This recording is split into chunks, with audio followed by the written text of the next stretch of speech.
random problems na sa mathematics, lalo na sa MTAP. I mean, ngayon ay maghahanap tayo ng mga random MTAP problems. So, ito, nakita ko to. Subukan nating sagutan.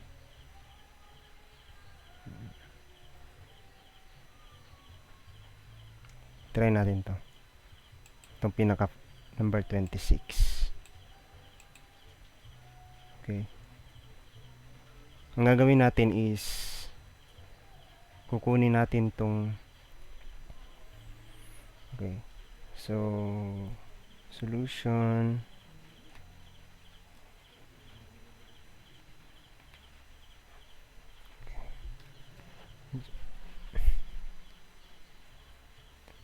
So, ano kayang gagawin natin? Kasi kung okay. What if ganito? We know that 5yz minus 4xc plus 3xy all over x na pangit ng xyz is just simply equal to 5yz. Isa-isahin natin ang term. xyz minus 4xz all over xyz plus 3xy all over xyz. Okay. So now, pwede tayong mag-cancel. Cancel natin. Itong y, itong z rin. So,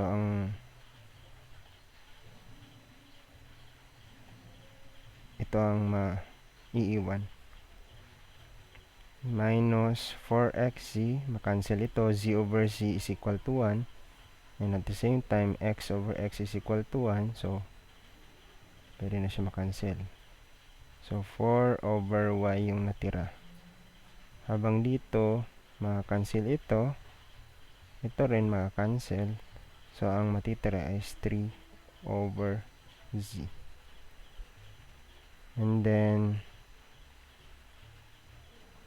so, okay na. Pwede nating i-rearrange to. 5 over x plus 3 over z minus 4 over y. So, ang answer is ito.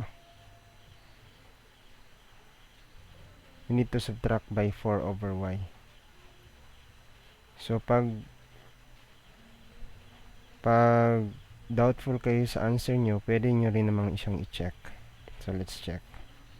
Check natin. Anong gagawin natin? So, just simply ano naman? Ito na lang kaya. Or orange. So, let's simply solve it in reverse, backward. So, dapat bumakabalik tayo sa expression na ito.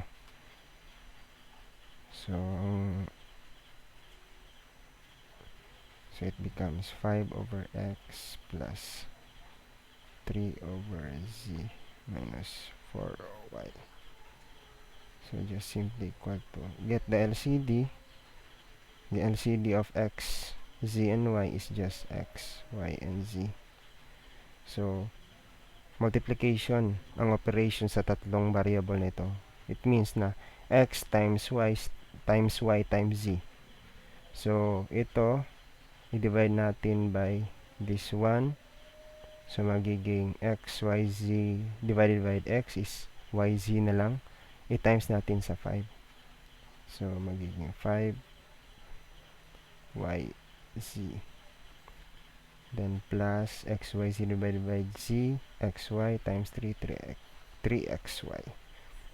Minus xyz divided by y, xz times 4xz. So, i-rearrange lang siguro natin. 5yz. Kasi ito lang naman. 5yz.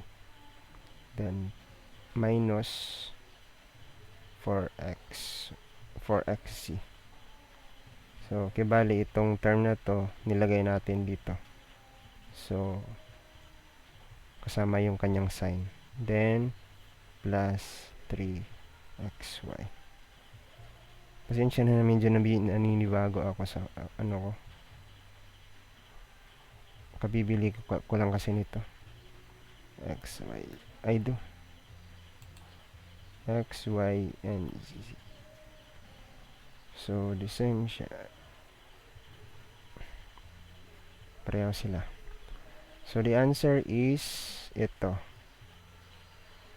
We subtract it by 4 over Y.